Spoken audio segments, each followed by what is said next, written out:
ఓం మహాగణాధిపతయే నమః. ఓం గురుభ్యో నమః. ఓం శ్రీమాత్రే నమః. మనం ఈరోజు 1వ తేదీ నుంచి 7వ తేదీ వరకు ఉన్నటువంటి గ్రహస్థితిని ఆధారంగా 12 లగ్నాల వారికి ఎటువంటి ఫలితాలు రాబోతున్నాయి. ముందుగా అసలు ఈ వారం గ్రహస్థితి ఎలా ఉంది అని చూసుకున్నట్లయితే మీనరాశిలో శని, మేషంలో శుక్రుడు, అదేవిధంగా వృషభ రాశిలో రవి బుధులు ఉంటూ ఆ యొక్క బుధులు 6వ తేదీ మనకి మిథునంలోకి మారుతున్నాడు. మిథునంలో గురువు ఉన్నాడు.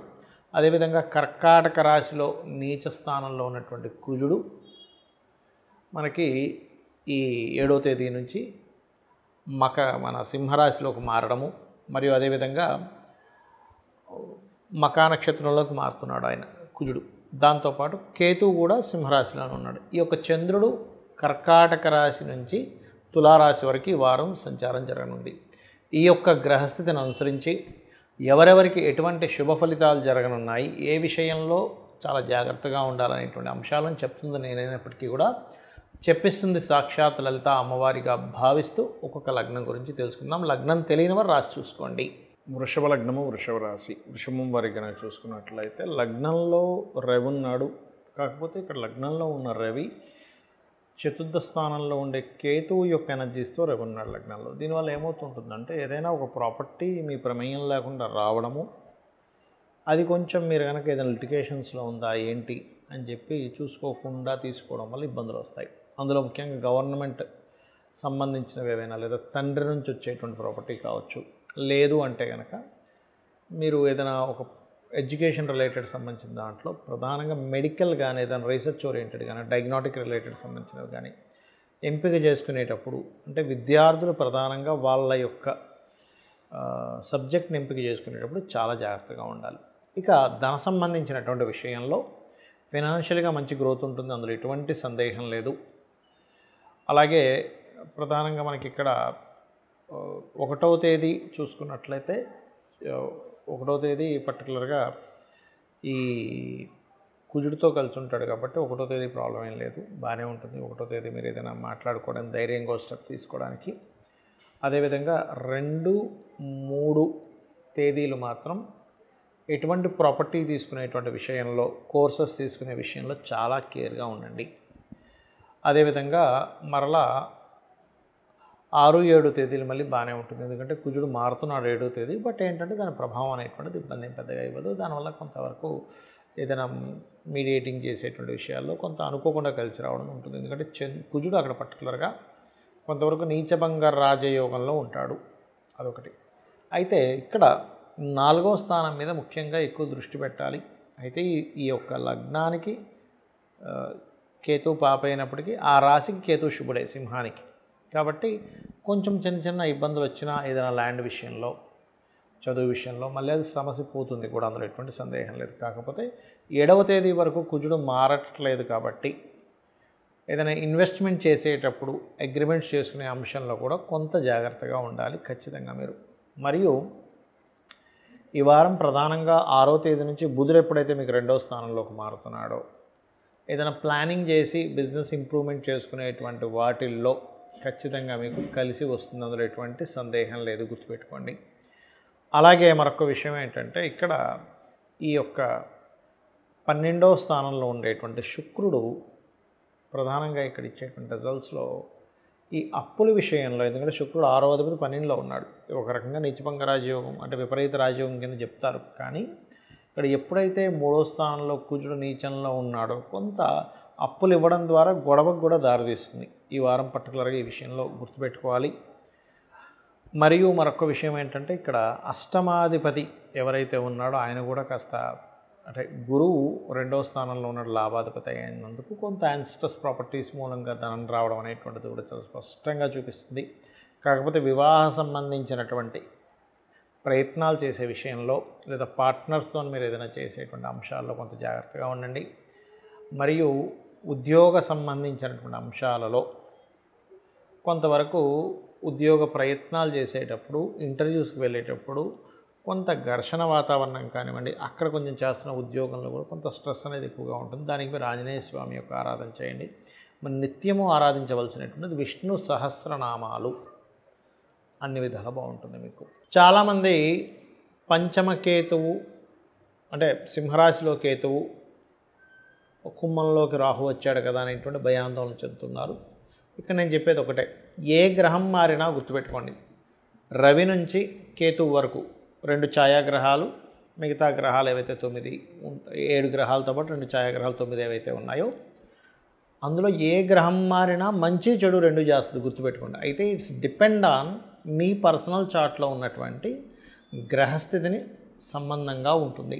అంటే ఒక గోచారం రావడం అంటారు దాన్ని.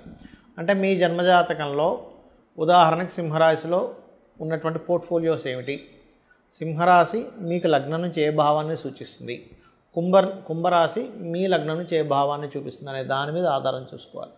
రాహు ఎప్పుడైనా ఇందులోకి ఎంటర్ అయినప్పుడు ఏం చేస్తాడంటే ఆశ కల్పిస్తాడు, ఒక ఊహని కల్పిస్తాడు. అంటే ఏమిటి, మీకు కుంభం ఏదైతే అయిందో ఆ భావానికి సంబంధించిన ఊహలు పెరుగుతాయి. అదేవిధంగా సింహం ఏదైతే అయిందో మీ లగ్నం నుంచి ఆ భావానికి సంబంధించినటువంటి ఆటంకాలు ఏర్పడుతుంటాయి. ఇది ప్రధానంగా తీసుకోవాల్సినటువంటి ముఖ్యమైన అంశం. ఇంకోటి ఏంటంటే ఇక్కడ చాలామంది అడుగుతున్నది ఏంటంటే, ఏమండి వాళ్ళ జాతకంలో అంటే వాళ్ళ పర్సనల్ చార్ట్లో కాలసర్ప యోగం ఉన్నప్పుడు మరి ఇక్కడ గోచారంలో కాలసర్ప యోగం ఎంతవరకు అని చెప్పి అడుగుతున్నారు. ఇక్కడ ఒకటే గుర్తుపెట్టుకోండి, పాయింట్ నెంబర్ 1, కాలసర్ప యోగం అనేటువంటి జన్మజాతకానికి అప్లై చేయకూడదు, శాస్త్రంలో ఉన్న విషయం ఇది.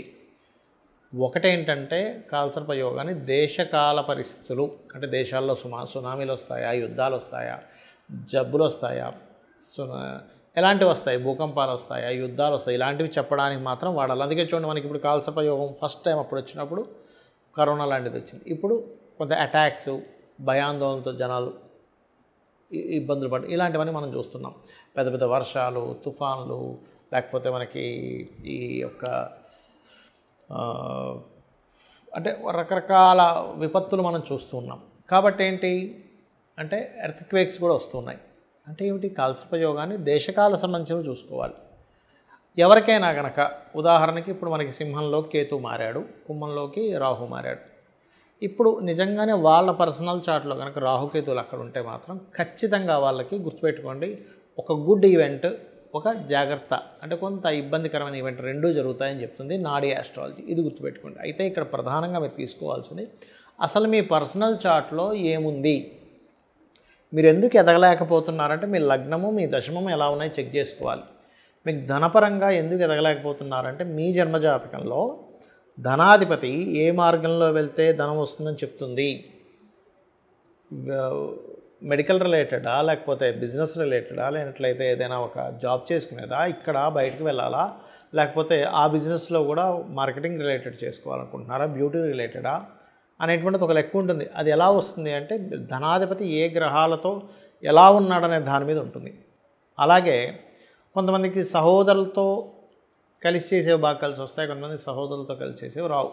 ఎందుకంటే వాళ్ళకి రుణపడి ఉంటారు, ఏవో వాళ్ళు వీళ్ళు కలిసి చేస్తారు, సరిగ్గా కలిసి రాదు, లేదా సహోదరులతో శత్రుత్వాలు ఉంటాయి. అవన్నీ 3వ అధిపతి. కొంతమంది ల్యాండ్స్ కొనుక్కుంటే కోటీశ్వర్లు అయిపోతారు, కొంతమంది ల్యాండ్ కొనడం వల్లే డౌన్ఫాల్ అయిపోతారు. అప్పుడు ఏమిటి, మీ పేరు మీద కాకుండా మీ పిల్లల పేర్ల మీద, లేకపోతే మీ జీవిత భాగస్వామి పేరు మీద కొనుక్కోవాలని తెలుస్తుంది.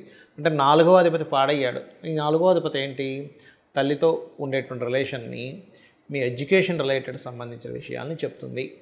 మరి కొంతమందికి సంతానం ఆలస్యం అవుతుంది, కొంతమందికి వివాహం ఆలస్యం అవుతుంది. ఒక సమయం ఉంటుంది, ఫలానా సమయంలో ప్రయత్నం చేస్తే వివాహం అవుతుంది, ఈ సమయంలో చేసుకోవడం చాలా మంచిది, ఇలాంటి వ్యక్తి వస్తారు మీకు అనేటువంటిది పక్కాగా ఉంటుంది, గుర్తుపెట్టుకోండి. అప్పుడు అది బాగుంటుంది. అదర్వైజ్ వివాహ సంబంధించినటువంటి అంశాలలో ఇబ్బంది అనేటువంటిది ఉంటుంది. ఏ సమయంలో చేసుకోవాలనేది చాలా ముఖ్యమైన విషయం వివాహం అనేది. అలాగే ఉద్యోగం కావచ్చు, వ్యాపారం కావచ్చు, ఇక్కడుంటే బాగుంటుందా, విదేశాలకు వెళ్తే బాగుంటుందా, లేకపోతే ఇన్వెస్ట్మెంట్స్ ఎప్పుడు చేయాలి. చాలామంది లైఫ్లో జరుగుతున్న విషయం ఏంటంటే 12వ స్థానం ఎలా ఉందో చూసుకోవాలి. 12వ స్థానం బాగా పాడైపోయింది, అప్పుడు ఏమవుతుంది, వివాహ జీవితం మీద ఎఫెక్ట్ ఉంటుంది, ఇన్వెస్ట్మెంట్స్ చేయడం వల్ల కూడా ఎఫెక్ట్ ఉంటుంది. అంటే ఏమిటి, బ్యాడ్ టైం గుడ్ టైం అంటాం, చాలా మంచి టైం నడిచింది, చాలా బ్యాడ్ టైం నడిచింది అంటూ ఉంటాం. అంటే ఏమిటి, ఈ 12వ స్థానం గనక మీకు పాపగ్రహ సంబంధాలతో గోచారం కూడా కనెక్ట్ అయ్యింది అంటే ఆ టైంలో ఇన్వెస్ట్మెంట్ చేయకూడదు.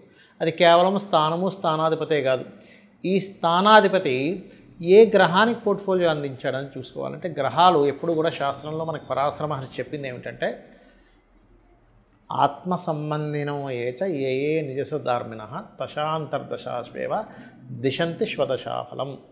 అంటే ఆత్మ సంబంధం చేత ఏ గ్రహం ఇంకో గ్రహానికి అందిస్తూ ఉంటుంది, అంతేగాని డైరెక్ట్గా ఆ గ్రహం ఆ ఫలితం ఇవ్వదు ఎప్పుడు కూడా.